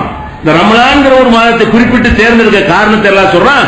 ஷஹ்ரு ரமலான் அல்லது உன்சில பிஹில் குர்ஆன். இந்த ரமலான் மாதத்தில் தான் குர்ஆன் அருளப்பட்டிருக்கிறது சொல்லிட்டு ஹுதன் லின்னாஸ். இந்த குர்ஆன் என்ன செய்யறா? மனிதனுக்கு வழிகாட்டியாக இருக்கிறது. என்ன மாதிரி வழிகாட்டியா இருக்கிறது? வபையினாத்தின் மினல் ஹுதா, நேர் வழியை தெள்ளத் தெளிவாக சொல்கிறது. இந்த குர்ஆன் எப்படிப்பட்ட குர்ஆன் என்றால் வழிகாட்டவும் செய்கிறது. அந்த வழிகாட்டுவதை மூடி மறைத்து குழப்பி பாதி பேருக்கு புரிந்து பாதி பேருக்கு புரியாம அப்படி சொல்லவில்லை. பையினாத்தி மினல் ஹுதா, அந்த நேர் வழியை தெள்ளத் தெளிவாக, பையினாத்தின தெள்ளத் தெளிவாக விளக்குகிறது. உல் ஃபுர்கான், சத்தியத்தையும் அசத்தியத்தையும் வேறுபடுத்தி காட்டுகிறது. அப்படிப்பட்ட குர்ஆன் அருளப்பட்ட காரணத்தினால்தான் ரமலான் மாதம் சிறப்புக்குரியது என்று அல்லாஹ் சொல்லி காட்டுறான். இதுல ரமலான் டாபிக் நோக்கி இல்லை. பிரச்சனை என்னென்றால் குர்ஆன் விளங்குதா வசனம் தெரியுதா இல்லையா? இந்த குர்ஆன் விளங்க லேசாக இருக்க போயிட்டானே, நேர்வழியை தெள்ளத் தெளிவாக காட்டுகிறான். அல்லாஹ் சொல்றான் தெள்ளத் தெளிவாக நேர்வழி காட்டுகிறான். 185 வசனத்துல இவங்க மார்க் அறிஞர்னு சொல்றவங்க சொல்றாங்க அதெல்லாம் விளங்காது, தெள்ளத் தெளிவுலாம் இல்ல, பயங்கர குழப்பம் அப்படின்னு சொல்லுகிறாங்க. அப்ப இது எவ்வளவு பெரிய அல்லாஹ்வுக்கு எதிரான யுத்தம். அப்ப குர்ஆனை விட வேற ஒன்று நமக்கு என்ன செய்யாது, அவ்வளவு எளிதாக விளங்குற புத்தகம் கிடையாது. இன்னும் சொல்ல போனா இது 54வது அத்தியாயத்தில் 17வது வசனத்தில் வலகத் யஸ்ஸர்னல் குர்ஆனில் இருக்கிறது. குர்ஆனை விளங்குறது லேசாக்கி இருக்கிறேன் அல்லாஹ் சொல்றான். இறக்குன்னு அல்லாஹ் சொல்றான். வலகத் யஸ்ஸர்னா நாம லேசா ஆக்கி இருக்கிறோம். குர்ஆனை லேசா ஆக்கி இருக்கிறோம். நிர்திக்கிறே விளங்குவதற்கு. இவங்க கூட அலிபே ஓதுவார்கள். குர்ஆன் விளங்காங்கறாங்கல, அதுக்கு புஸ்தகம் போட்டிருப்பாங்க யஸ்ஸர்னல் குர்ஆன். இதுல இருந்து தான் போட்டாங்க. யஸ்ஸர்னல் குர்ஆன் தான் அர்த்தம், குர்ஆன் லேசா இருக்குன்னு அர்த்தம். அந்த அலிபு ஓதுகிற புஸ்தகத்துக்கு பேரை யஸ்ஸர்னல் குர்ஆன் வைக்கிற. யஸ்ஸர்னல் குர்ஆனுக்கு அர்த்தமே என்னன்னு கேட்டா லேசாக ஆக்கி இருக்கிறோம். இந்த ஆயத்துல இருந்து எடுத்தாலும் போட்டுருக்காங்க. அப்ப குர்ஆனை எளிதாக ஆக்கி இருக்கிறோம்னு சொல்லி அப்ப மட்டும் விளங்குது. யஸ்ஸர்னல் குர்ஆன் போட்டு விக்கிறதுக்கு மட்டும் அது குர்ஆன் எளிதாக இருக்குது உனக்கு, இதுக்கு மட்டும் எளிதாக என்ன அர்த்தம்?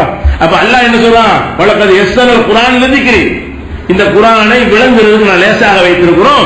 ஃபஹல் மின் முத்தக்கிர், விளங்குவோர் இல்லையா, விளங்க மாட்டீங்களாடா அப்படின்னு நல்லா கேட்கிறான். 54வது அத்தியாயத்துல 17வது வசனத்தில் கேட்கிறான். இது ரொம்ப முக்கியமா அறிந்து கொள்ள வேண்டிய விஷயம். குர்ஆன் ட்ரையா இருக்கும் எவன் சொன்னாலும் அல்லாஹ் குறை சொல்றான். அல்லாஹ்வுக்கு விளக்க தெரியலங்கிறான். அல்லாஹ் வழிகாட்டுவதற்கு அனுப்புனது வழிகாட்டாதுங்கிறான். அல்லாஹ் அருள் என்று சொன்னது அருள் இல்லைங்கிறான். அப்ப பல விஷயங்கள்ல அல்லாஹ்வுக்கு எதிராக அது அமைந்திருக்குது என்பதை புரிந்து கொள்ள வேண்டும். இன்னும் இன்னொரு இடத்துல சொல்றான் பாருங்களேன். யா அய்யுஹன்னாஸ், மனிதர்களே, கத் ஜாஅக்கும் புர்ஹானும் மிர் ரப்பிக்கும், உங்கள் இறைவனிடமிருந்து அத்தாட்சி வந்திருக்கிறது. குர்ஆன்ல அல்லாஹ் சொல்லி காட்டுறான். வ அன்ஸல்னா இலைக்கும் நூரன் முபீனா, உங்களுக்கு ஒரு ஒளியை நம்ம தந்திருக்கிறோம். என்ன மாதிரி ஒளி? முபீனன், பளீர் என்று பிரகாசிக்கும் ஒளியை தந்திருக்கிறோம். ஒளியினாலேயே ஓரளவுக்கு எல்லாம் தெரியும். வெளிச்சம் இருந்தாலேயே இவர் அண்ணன், இவர் தம்பி, ஒரு மாமா, ஒரு மச்சா, ராமலு, பொம்பளை தெரியுதா இல்லையா? வெளிச்சம் இருந்தா இருட்டா தான் ஒன்றும் தெரியாது. இப்ப லைட்ல அமைந்துச்சுன்னு வைங்களேன், யாரு என்ன டிஃபன் விளங்காது. வெளிச்சம் இருந்தா எவ்வளவு பேர் இருக்கிறீங்க, ஆம்பளை எத்தனை, பொம்பளை எத்தனை, வயசானவங்க எத்தனை, எல்லாத்தையும் சொல்லிவிட முடியும். அப்ப அந்த வெளிச்சமும் அரைக்கரல வரும்ல வெளிச்சம், அந்த மாதிரி இருந்தா கரெக்டா கண்டுபிடிக்க இயலாது. அல்லாஹ் குர்ஆனுக்கு என்ன சர்டிபிகேட் கொடுக்குறான்னா, நூரன் முபீனா, பளீர் என்று பிரகாசிக்கும் ஒளி.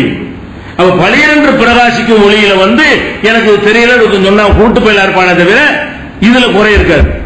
பளீர் என்று வெளிச்சமா இருக்கிறது. இது யார் நாடு கூட தெரியலங்கிற. அப்ப பிரச்சனை எங்க இருக்கு? கண்ணுல இருக்கு. வெளிச்சம் பளிர்ந்து இருக்கிறது. இவன் பார்க்க கண்ணை மூடி கொண்டிருக்கிறான், இல்லைன்னா குருடனா இருக்கிறான். அப்படிப்பட்டவங்க தான் தெரியாது என்ற காரணத்தினால் அல்லாஹ் சொல்றான், இந்த குர்ஆனை அன்ஸல்னா இலைக்கும் நூரன் முபீனா, பளீர் என்று பிரகாசிக்கிற ஒரு நூரை, வெளிச்சத்தை, பிரகாசத்தை, ஜோதியை உனக்கு தந்திருக்கிறோம், உங்களுக்கு அருள் இருக்கிறோம். அது குர்ஆன் என்பது பளீர் என்று பிரகாசிக்கும் ஒரு ஜோதி. அப்படின்னா என்ன அர்த்தம்? விளங்கும் அர்த்தம். உதாரணமா காட்டுறாங்க. ஓமையாத்தான் நல்லா சொல்றான். பளீர் என்று பிரகாசிக்கிற ஒளின்னா, ஒளியில் எப்படி எல்லாம் தெரியுமோ, பாம்பு எது, பழுது எது, எல்லாம் கரெக்டா கண்டுபிடிச்சிருவோமோ, பள்ளம் இருக்கா மேடு இருக்கான்னு கண்டுபிடிச்சிருவோமோ, அந்த மாதிரி இந்த குர்ஆனுடைய ஜோதியை கையில் வைத்துக் கொண்டால் இது நேர்வழி, இது வழிகேடு, இது பாவம், இது புண்ணியம், இது செய்யலாம், இது செய்யக்கூடாதுன்னு படிச்சு கண்டுபிடிச்சிடலாம். அப்படியான ஒரு டார்ச் லைட்டாக, ஒரு வெளிச்சமாக இந்த குர்ஆனை தந்திருக்கிறார் சொல்றான். இவங்களுக்கு தெரியாதுங்கிறாங்க. வழங்காது, குர்ஆன் நமக்கெல்லாம் விளங்காது, அதெல்லாம் ஆலிம் சாக்களுக்கு உள்ளது, உங்களுக்குலாம் அது கிடையாதுன்னு சொல்லி குர்ஆன்ல இருந்து அப்புறப்படுத்துறவங்க பதிலடி அதை சொல்லி காட்டுறோம். அதே மாதிரி விளங்குறதுனா சாதாரண விளங்குறது இல்லைங்க. ஒரு இடத்துல எல்லாம் சொல்லி காட்டுறான். அல்லாஹ் நஸ்ஸல் அஹ்ஸனல் ஹதீஸ், அல்லாஹ் இந்த அழகான செய்தியை அருள் இருக்கிறான். கிதாபன் முத்தஷாபிகன், ஒன்றுக்கொன்று ஒப்பாக இருக்கக்கூடிய, ஒன்று முரணா இருக்காது. குர்ஆன்ல எதை எடுத்தாலும் ஒன்றோடு ஒரு தொடர்புடையதாகத்தான் இருக்கும். ஒன்றோடு ஒன்று இணைந்து செல்லக்கூடிய ஒரு வேதமாக இதை தந்திருக்கிறான். தக்ஷயிரு மின்ஹு ஜுலூதுல் லதீன யக்ஷூன ரப்பஹும், அல்லாஹ்வை அஞ்சக்கூடிய மக்களுடைய தோள்கள் சிலிர்த்துவிடும். இந்த குர்ஆனை படித்தால், குர்ஆனுடைய அர்த்தத்தை விளங்கினால் மேனி சிலிர்க்கும்ல, மேனி சிலிர்த்து விடும். சும்ம தலீனு ஜுலூதுஹும், பிறகு அவங்களுடைய தோள்கள் அமைதி பெறும். குலூபுஹும் இலா திக்ரில்லாஹ், அவங்களுடைய உள்ளங்கள் எல்லாம் அல்லாஹ்வுடைய திக்ரை நோக்கி என்ன செய்ய திரும்பிவிடும். இந்த வேதம் எப்படிப்பட்டது என்று சொன்னால், இதை ஒழுங்கான முறையில் வாசித்தால் மேனி சிலிர் நடுங்கும். உள்ளங்கள் எல்லாம் அப்படியே அல்லாஹ்வை நினைக்கணும், அல்லாஹ் பாராட்டணும், அல்லாஹ் புகழணும், அல்லாஹ் வணங்கணும் என்ற அளவுக்கு திரும்பி விடும். அப்ப புரியுறது எப்படி புரியும் பாருங்க. இந்த குர்ஆன் எப்படிப்பட்ட வேதம் என்று சொன்னால், ஏனோ தான் புரியாது, உள்ளத்தில் தைக்கும் விதமாக புரியும். அது போய் உள்ளத்துல பதியுமே. ஆனால் மேனி சிலிர்த்துக் கொள்ளும், உடம்புல சிலிர்க்கிற முடிகள்லாம், மயிர்கால்கள் இருந்து கொள்ளும் இல்லையா, அந்த மாதிரியான ஒரு தாக்கத்தை ஏற்படுத்தும் வகையில் இந்த குர்ஆன் உங்களுக்கு விளங்கும். அவ்வளவு லேசாக்கி இருக்கிறார் சொல்லி காட்டுறான். இது 39வது அத்தியாயத்தில் 23வது வசனத்தில் இருக்கிறது. இன்னும் சொல்ல போனா மனுஷனை விடுங்க, மனுஷன் பகுத்தறிவு உள்ளவனா படைக்கப்பட்டிருக்கான். நமக்கு விலங்கு இருக்கா அல்ல சொல்லி காட்டுறான். இந்த மலை இருக்கிற பாறையில வந்து அது விளங்குமா? அறிவு இருக்கா? இல்ல. அல்லாஹ் என்ன சொல்றான், இந்த குர்ஆன உங்களுக்கு தராம ஒரு மலையை இமயமலையை கூப்பிட்டு உனக்கு இந்த வேதத்தை தர்றேன், நீ கடைப்பிடிச்சு நட என்று சொல்லி மூளையை கொடுத்து, மனிதனுக்கு கொடுத்த மாதிரியான ஒரு அறிவு அது கொடுத்து, அதுக்கு இந்த வேதத்தை அதுக்கு கொடுத்திருந்தோமே, ஆனால் அதுக்கு விளங்கும் அப்படிங்கிறான். உனக்கு விளங்க இந்த உனக்கு அதுக்கு தரல, மலைகளுக்கு ஆட்டுக்கு மாட்டுக்கு இந்த வேதத்தை நான் தரல, உனக்கு தான் தந்திருக்கிறேன். லவ் அன்சல்னா ஹாதல் குர்ஆன, இந்த குர்ஆனை நாம் இறக்கி இருந்தால், அலா ஜபலின் ஒரு மலையின் மீது நம்ம இந்த குர்ஆனை இறக்கி இருந்தால், லரைதஹு ஹாஷியம் முத்தஸத்தியம் மின் ஹஷியத்தில்லாஹ், அல்லாஹ்வுடைய அச்சத்துல பயந்து நடுங்கக்கூடியவன் நீ பார்த்திருப்பாய். நீ நடுங்க மாட்டேங்கிற, புரியாது சொல்லி முடிச்சிட்டு இருக்கிற. மலைக்கு கொடுத்ததா என்ன செய்யும், அந்த குர்ஆனுடைய ஒவ்வொரு வசனத்தை கேட்கும் பொழுது அது ஆடும், கிடுகிடுக்கும். அல்லாஹ்வுடைய சொல்ல நம்ம கட்டுப்படாது என்ன ஆகுறது, மறுமையில மாட்டி கொண்டால் என்ன ஆகும், நரகத்துக்கு நம்ம போனால் என்ன ஆகும் என்று சொல்லி மலைகளை நடுங்கும், மலைகளை கிடுகிடுத்து போய்விடும். அதுக்கு கொடுத்திருந்தா இப்பவே ஒரு கிடுகிடுக்காது. அதுக்கு அருளல, மலைகளுக்கு இந்த குர்ஆன் அருளவில்லை. அருளதா இருந்தால் அதுக்கு முன்னாடி மூளையை கொடுக்கணும், மலைக்கு வந்து சிந்திக்கிற திறனை கொடுக்கணும். அந்த சிந்திக்கிற திறன் கொடுக்காம இருக்கு. உதாரணத்துக்காக சொல்லி காட்டுறோம், இந்த மலைகளுக்கு அறிவை கொடுத்து இந்த குர்ஆனை இறக்கணும்னு சொன்னா ஒவ்வொரு வார்த்தையை கேட்கும், சொர்க்கத்தை பத்தி பேசுவோம்ல, அதை கேட்கும் பொழுது, நரகத்தை பத்தி கேட்கும் பொழுது, அல்லாஹ்வுடைய வல்லமையை பற்றி கேட்கும் பொழுது அந்த மலைகள் ஆட்டங்காணும், பயந்து நடுங்கும். அப்ப அந்த மாதிரி ஒரு மலைகளுக்கு அறிவை கொடுத்தா கூட விளங்கும்னு சொல்றான்ல. இவன் பகுத்தறிவுல உச்சகட்டமா இருக்கக்கூடிய மனுஷன் சொல்றான், எங்களுக்கு விளங்காது, குர்ஆன் விளங்காது, ரொம்ப கஷ்டமா இருக்கும், அதனால நாங்க வந்து அவங்க சொன்னாங்க இவங்க சொன்னாங்கன்னு போறோம்.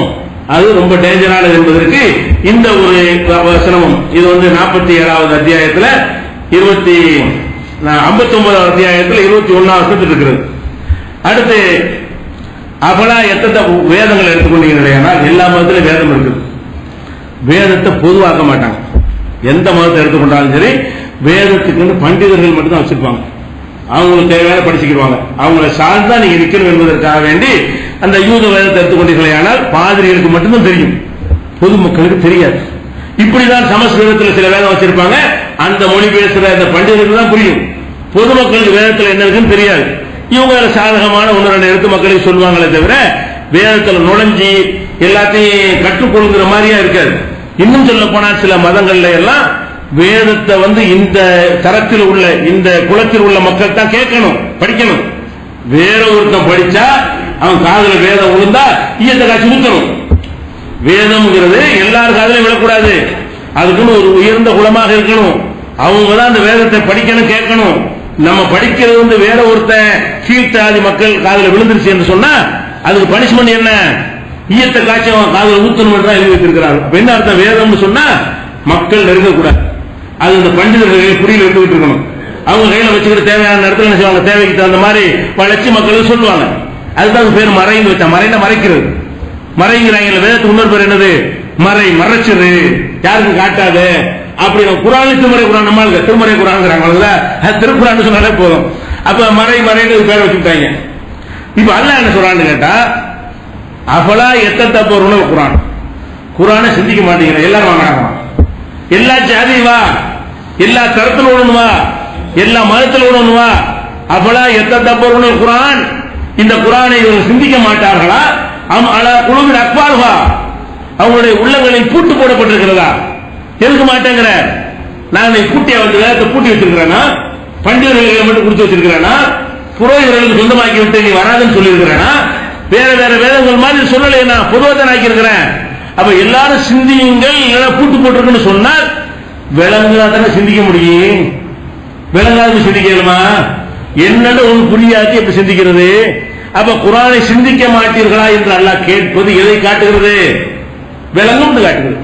நீங்க முயற்சி பண்ணினால், அரபி தெரியாட்டால் மொழிபெயர்ப்பு படித்தால், அந்த கருத்தை உள்வாங்கினால், அதில் அல்லாஹ் என்ன சொல்றான்னு சிந்திக்க ஆரம்பித்தால் உங்களுக்கு அறிவு பீரிட்டு வரும். அப்படிப்பட்ட வேதம் இதுன்னு சொல்லி குர்ஆன் அல்லாஹ் கேட்கிறான். இது 47வது அத்தியாயத்துல 24வது வசனத்தில். அதே மாதிரி இந்த குர்ஆன்ல வந்து குர்ஆன்ல அல்லாஹ்வை புகழ்ந்து சொல்லும் பொழுது ஆயாத்தும் பையினாத், குர்ஆனுக்கு அல்லாஹ் வச்சுக்கிற இன்னொரு பேர், குர்ஆனுக்கு அல்லாஹ் வச்சுக்கிற இன்னொரு பேர் என்னன்னு கேட்டா ஆயாத்தும் பையினாத், தெல்ல தெளிவான வசனங்கள். குர்ஆனை பத்தி எல்லாம் சொல்லும் பொழுது எப்படி சொல்லுவான்? ஆயாத்துன்னு மட்டும் சொல்ல மாட்டான், தெல்ல தெளிவான வசனங்கள். பையினாத்துன்னு ஒன்று சேர்த்துதான் குர்ஆன்ல வந்து அல்லாஹ் குர்ஆனுடைய சிறப்பாக சொல்லி காட்டுறான். இது ஆயாத்தும் பையினாத் என்று சொல்லி 29, 49, 65, 11, 58, 5, 57, 9, 10, 15, 22, 16, 2, 99 இவ்வளவு வசனங்கள்லயே ஆயாத்தும் பையினாத், குர்ஆன் என்பது தெல்ல தெளிவான வசனங்கள். உளறல் கிடையாது, புரியாது, ட்ரையான, கஷ்டமான, சிக்கலான கிடையாது, தெல்ல தெளிவான வசனங்கள் என்று அல்லாஹ் எது அர்த்தம் சொல்றான்? விளங்கும். ஏன்னா விளக்கு அவன் தந்திருக்கும் விளங்காம இருக்குமாங்க? படைச்ச இறைவன் நம்மளை வந்து இவ்வளவு அறிவையும் தந்து நம்முடைய பலம் பலவீனம் எல்லாத்தையும் புரிந்து கொண்டு அவன் வந்து நமக்கு வழிகாட்டுதல் கொண்டு தர்றான். நமக்கு விளங்காது, அவன் ஒரு இறைவன். அவன் நமக்கு விளங்கும்படி அவன் சொல்லி தரலாம். அவன் கடவுளா? கடவுளுடைய தன்மைக்கு தான் தகுதியா இருக்குமா? இதை கூட விளங்காதவர்களுக்கு அல்லாஹ் என்ன செய்யறான்னு கேட்டா ஆயாத்தும் பையினாத்துங்கிறான், ஆயாத்தும் முபையினாத்துங்கிறான், பயானுல் லின்னாஸ்ங்கிறான். இந்த மாதிரியான வாசகங்கள் எல்லாம் போட்டு அல்லாஹ்வுடைய வேதம் வந்து ரொம்ப தெளிவாக விளங்கும். பையினாத்து முபையினாத்து பயான் பண்றாங்கல்ல குர்ஆன பயான், ஹாதா பயானுல் லின்னாஸ், இது மனிதர்களுக்கு பயானாக இருக்கிறது என்று இது தெளிவாக விளங்கும் என்பதை ஒரு அழகா சொல்லி காட்டுறான். அதே மாதிரி குர்ஆன் வந்து இன்னஹு லகவுலுன் ஃபஸ்லுன், குர்ஆனுக்கு இன்னொரு வர்ணனை கொடுக்குறான். இன்னஹு லகவுலுன் ஃபஸ்லுன் வமா ஹுவ பில் ஹஸல், இது கேலிக்குரிய சொல் இல்லை, கவுலுன் ஃபஸ்லுன், தெளிவாக பிரித்தறிவிக்கும் சொல்லாக இருக்கிறது. இந்த குர்ஆனுக்கு பேர் என்னடா? கவுலுன் ஃபஸ்லுன். ஃபஸ்லுன்னா அர்த்தம் இது சரி இது தவறு என்பதை தெளிவாக பிரித்து காட்டக்கூடிய பேச்சாக இருக்கிறது.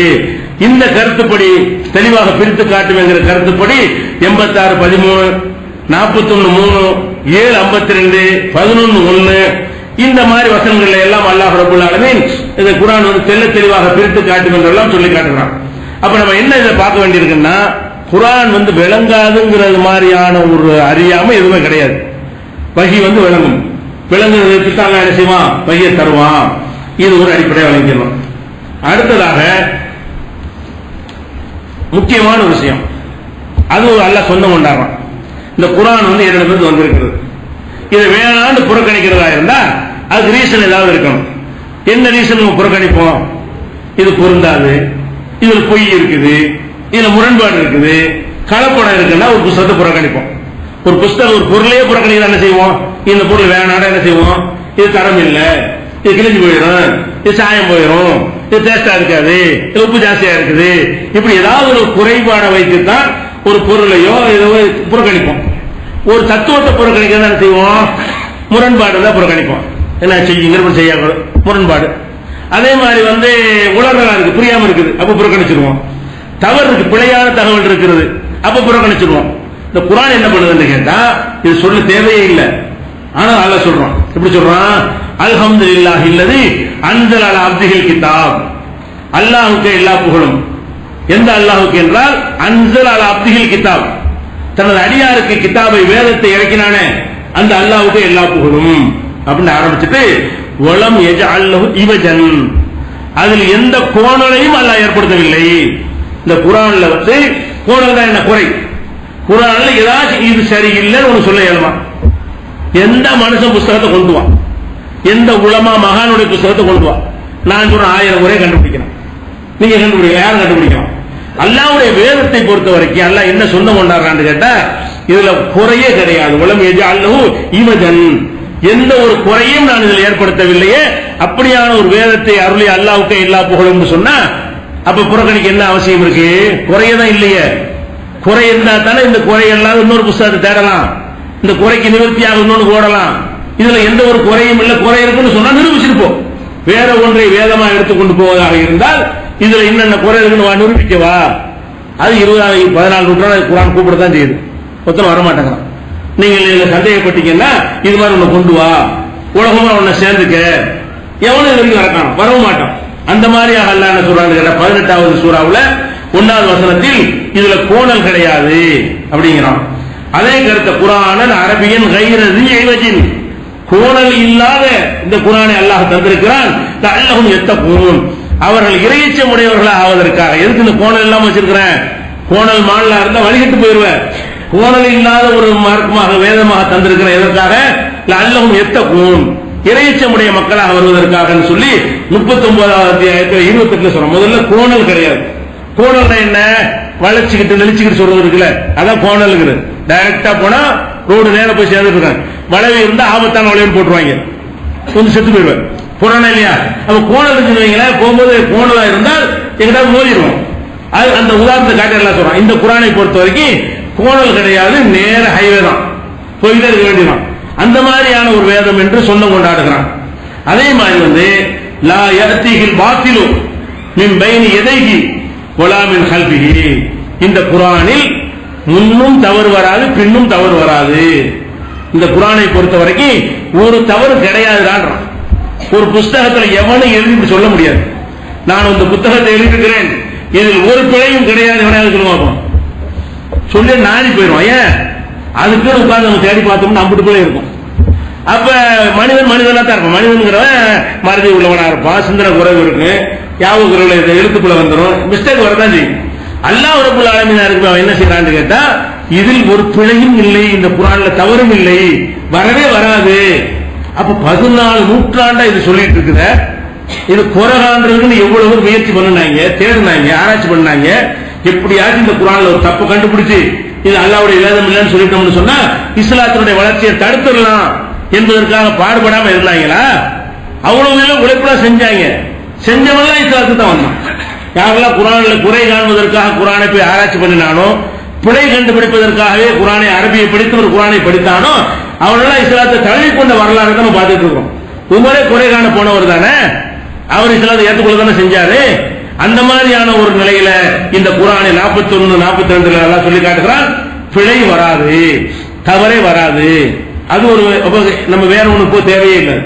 நமக்கு ஒரு வேதம் இருக்குது, அது படைச்சவன்ட்டு வந்திருக்கு, அறிவாளிடமிருந்து வந்திருக்குது, முழுமைப்படுத்தி வந்திருக்கிறது, அழகான போதனையா வந்திருக்கிறது. இப்படி எல்லாம் இருக்கிறதோடு சேர்ந்து என்ன இருக்குன்னா ஒரு கோணலும் இல்லை, பிழையும் இல்லை, தவறும் இல்லை, அப்படியான ஒரு வேதமாக இருக்கிறது என்று அல்லாஹ் சொல்லி காட்டுறான். அதே மாதிரி அபலா எத்ததப்பருல் குர்ஆன், இந்த குர்ஆனை அவர்கள் சிந்திக்க மாட்டார்களா? உலவுக்கான மின் இன்தி கைரில்லாஹில வஜது ஃபீ இக்திலாஃபன் கஸீரா. 4:82 அல்லாஹ் சொல்றான், இது அல்லாஹ்வை தவிர வேற யாரிடம் இருந்தாலும் வந்திருக்குமையானால் அநேக முரண்பாடுகளை நீங்கள் பார்த்திருப்பீர்கள்.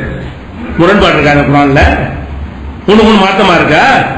ஒரு காலத்தில் ஒரு சட்டம் பிற்காலத்தில் மாற்றப்படாது, முரண் கிடையாது. அந்த மாதிரி இருக்குமே தவிர இந்த குர்ஆன்ல ஒரு முரண்மை கிடையாது. குர்ஆன் அல்லாஹ்விடமிருந்து வராமல் வேற யாரிடமிருந்து வந்திருக்குமையானால் ஏராளமான முரண்பாடுகளை பார்த்திருப்பார்கள் அப்படிங்கிற ஒரு வாதத்தை அல்லாஹ் வைத்து இந்த குர்ஆன்ல பிழை இல்ல, தவறு இல்ல, கோணல் இல்ல, தெளிவா இருக்கிறது, விளக்கமா இருக்கிறது, என்னை விட விளக்கமா யாரும் சொல்ல முடியாது, நான் தான் இந்த மார்க்கத்துக்கு அதிபதி, நான் தான் எஜமான், இப்படி எல்லாம் அல்லாஹ் சொல்லி காட்டி என்ன செய்யறான்னா வஹி மட்டும்தான் மார்க்கம். நான் சொல்றதை நீ கேட்கணும். இந்த இஸ்லாம் மார்க்கத்துக்கு நீ வர்றதா இருந்தால், நீ ஒரு முஸ்லிம் சொல்லிக் கொள்வதாக இருந்தால் நான் சொல்றது கேளு. முஸ்லிமுக்கு அர்த்தமா தானே? முஸ்லிம்னா கட்டுப்படுறான். யாரு கட்டுப்படுறான்? கண்டவன் கட்டுப்படுறானா?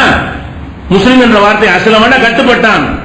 முஸ்லிம் என்கிற வார்த்தைக்கு அர்த்தம் கட்டுப்பட்டு நடப்பவன். யாருக்கு? அல்லாஹ்வுக்கு. அப்ப அல்லாஹ்வுக்கு கட்டுப்பட்டு நடக்கிறவன்ங்கிற அந்தஸ்துல வந்ததை நீ வரணும். நாங்க லா இலாஹ இல்லல்லாஹ் சொல்லிக்கிறோம், எவனும் கட்டுப்படுவோம்னா அவன் தேவையில்லை, அவன் முஸ்லிமே இல்ல. அல்லாஹ்விடத்துல உலகத்துல ரேஷன் கார்டுல முஸ்லிம் சேர்த்துக்கலாம், மக்கள் தொகை கணக்கெடுப்பு எடுக்கும்போது முஸ்லிம் சேர்த்துக்கலாம். அல்லாஹ்விட முஸ்லிம் ஆக முடியுமா? அல்லாஹ்விடத்தில் முஸ்லிம் ஆவதாக இருந்தால் நீ சொன்னா மட்டும் தான் அல்ல கேட்பேன், வேற எவனையும் இடத்துல வைக்க மாட்டேன், எவன் சொன்னாலும் கேட்க மாட்டேன். மார்க்கம்ங்கிற பேர்ல எவன் எதை சொன்னாலும் சரி நான் கேட்க மாட்டேன்னு சொல்லணும். அதுக்குதான் இவ்வளவு சரத்துகளை, இவ்வளவு நிபந்தனைகளை எல்லாம் போட்டு அல்லாஹ் நமக்கு என்ன செய்யறான் சொல்லி காட்டுகிறான். இவ்வளவு சொல்லும் போது என்ன செய்யறாங்கன்னா, இப்படிலாம் சொல்லி மக்கள்கிட்ட சீர்திருத்தம் பண்ணி அதெல்லாம் விட்டுடுவாங்கன்னா இதை உடைக்கிறதுக்காக வேண்டி பாத்தீங்களா குழப்புறாங்க, அண்ணன் தம்பி யாருன்னு சண்டை போட வச்சுட்டாங்க. இதுக்கு பதில் என்னது? இதுக்கெல்லாம் பதில் சொல்லணுமா இல்லையா?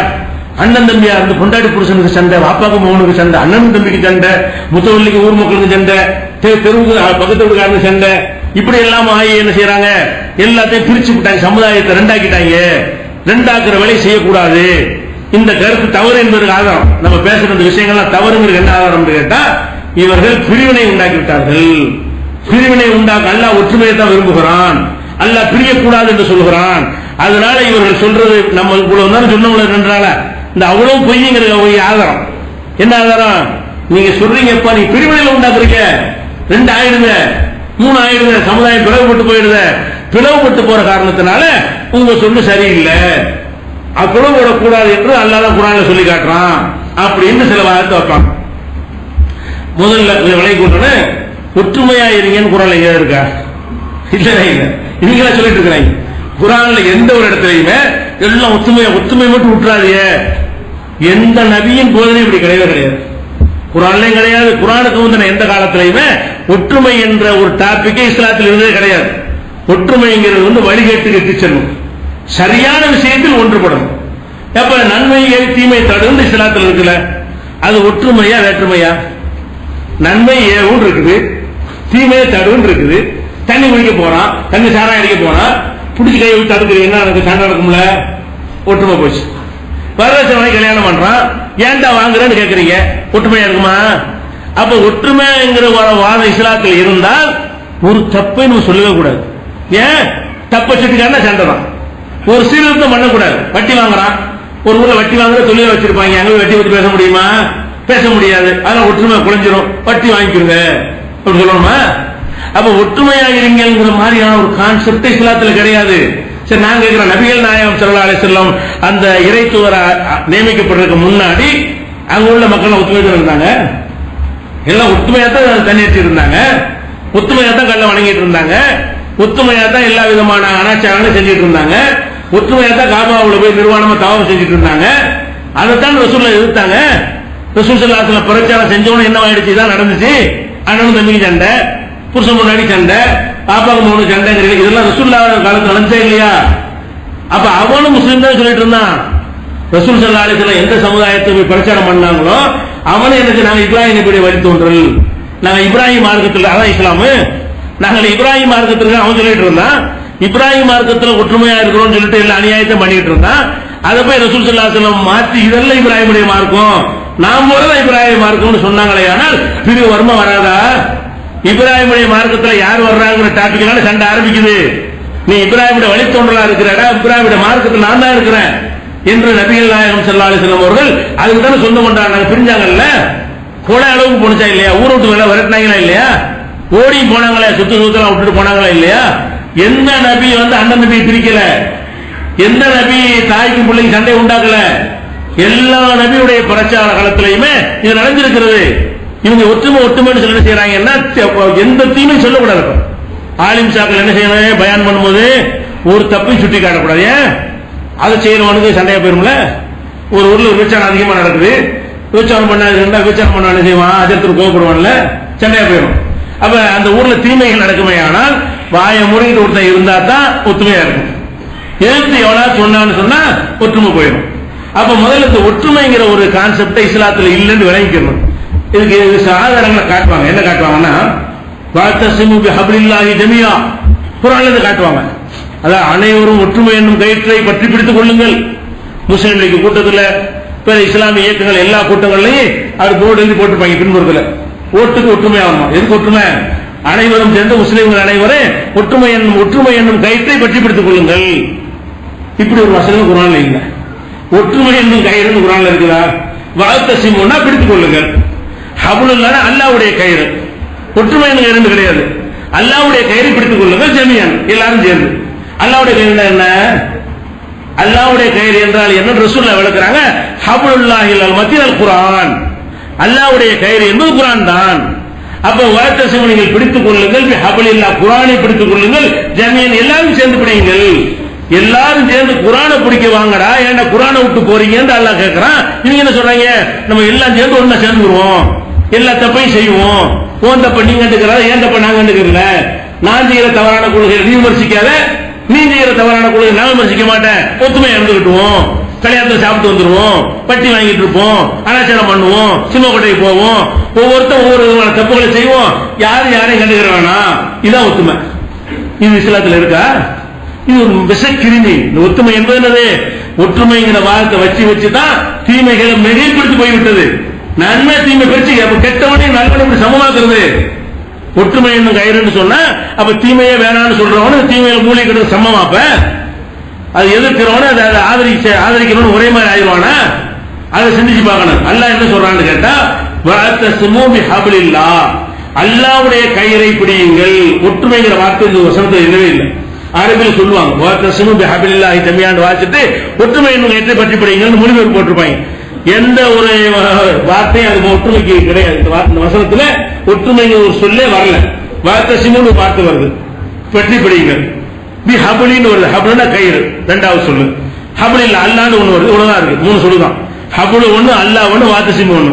ஹப்லுன்னா கயிறு, அல்லாஹ்னா அல்லாஹ், வஅத்தஸிமுன்னா பிடிங்கள். அல்லாஹ்வின் கயிறை பிடிங்கள், அல்லாஹ்வின் கயிறை பிடிங்கள். அல்லாஹ் சொல்றான் வழிகேட்டில் போயிருவீங்க, குர்ஆன்ங்கிற கயிறு தான் இருக்குது, இதை பிடித்துக் கொண்டீர்களே ஆனால் உங்களை எவனும் இழுத்து போயிட முடியாது. இந்த குர்ஆன்ங்கிற கயித்தை எல்லாரும் பிடிங்கள். நம்ம 2 நாளா சொல்றோமே, அதுதான் இதுவும் சொல்லுது. நேர் மாட்டு வாங்கிட்டாங்க. எல்லாரும் சேர்ந்து குர்ஆனை பிடிங்கப்பா, அல்லாஹ்வுடைய வேதத்தை பிடிங்க, அதன்படி நடங்க, அவனுக்கு தான் சட்டம் வைக்கிற அதிகாரம் இருக்குது. வேற வேற கயித்தை பிடிச்சிங்கன்னா அறுந்து விழுந்துருவீங்க. இந்த கயிறு தான் விழுவாது, பலமான கயிறாக இருக்கிறது, இந்த பலமான கயித்தை பிடிங்கன்னு அல்லாஹ் சொன்னா அதை உல்டா வாக்கி ஒற்றுமை கயிறுங்கிறாங்களே, அப்படி கிடையாது. இந்த வசனம் என்ன சொல்லுகிறது? அதாவது குர்ஆனை பிடிக்கணும், வஹியை பிடிக்கணும், வஹியில தான் எல்லாரும் ஒன்றுபடணும். எல்லாத்தையும் இதுல ஒன்றுபடுவாங்க. எல்லாம் பல பல கொள்கைகள் இருக்கிறீங்கல்ல, எல்லாம் வாங்க குர்ஆனை பிடிப்போம். குர்ஆன்ல என்ன இருக்கோ ஏத்துக்குருவோம், எங்களோட தப்பு தான் நாங்க விட்டுருவோம், உங்களோட தப்பு தான் நீங்க விட்டுருங்க. இப்படி சேர்த்துக் கொள்வதுதான் இந்த வசனம் சொல்லுகிறது.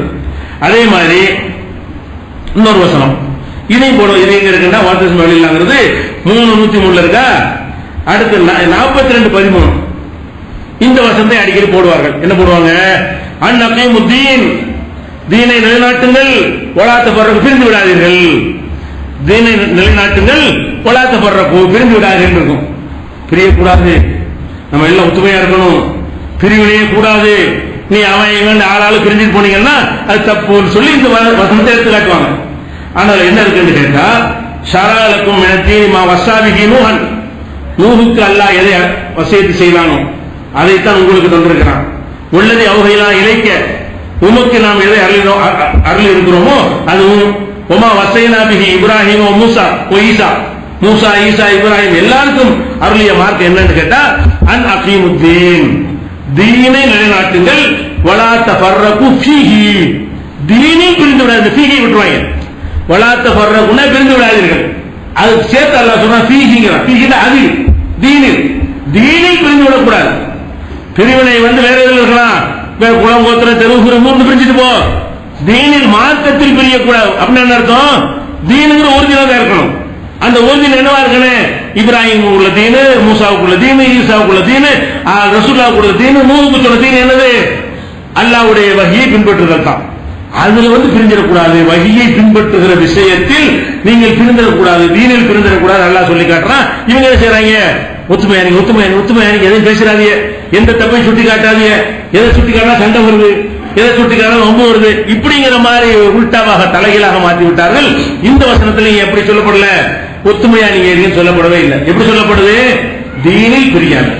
உனக்கு ஒரு தொழுகை, உனக்கு ஒரு தொழுகை வேணாம், ஒரு தொழுகை தான். அது எந்த தொழுகை? அல்லாஹ்வுடைய ரசூல் காட்டின தொழுகை. உனக்கு ஒரு நோம்பு, உனக்கு ஒரு நோம்பு வேணும், அதான் தீன். அந்த நோம்பு என்ன நோம்பா இருக்கணும்? அல்லாஹ்வுடைய ரசூல் காட்டின ஒரு நோம்பா தான் இருக்க வேண்டும். உனக்கு ஒரு வகையான ஹஜ், எனக்கு ஒரு ஹஜ் வேணும், எல்லாம் ஒரு ஹஜ்ஜா இருக்கணும். அதான் தீனில் பிரியுது. தீனில பிரிய வேண்டாம் என்றால் இபாதத்துகள்ல பிரியாதங்கிறான். இபாதத்துல பிரிஞ்சு நின்றுகிட்டு ஒத்துமையா இருக்கிறான். எங்க ஒத்துமையா இருக்கிற நீ தானே எங்களுக்கு முன்னாடியே சாப்பின்னு நடக்கின்னு மாளிகை பிரிஞ்சு நிக்கிற. எதில் அல்லாஹ் பிரிய வேண்டாம்னு சொன்னானோ அந்த பிரிவினை அவர்கிட்ட இருக்குதா இல்லையா? அது வேணாம்னு சொன்னா நம்மளும் பிரிவினைங்கிறான். தீனில் பிரியக்கூடாது என்பதை விளங்கிக் கொள்ளாத காரணத்தினால்தான் இந்த குழப்பம் வருகிறது. இது சம்பந்தமாக இன்னும் கூடுதல் விவரங்களை இன்ஷா அல்லாஹ் அடுத்த நாள் பார்க்கலாம். அஸ்ஸலாமு அலைக்கும்.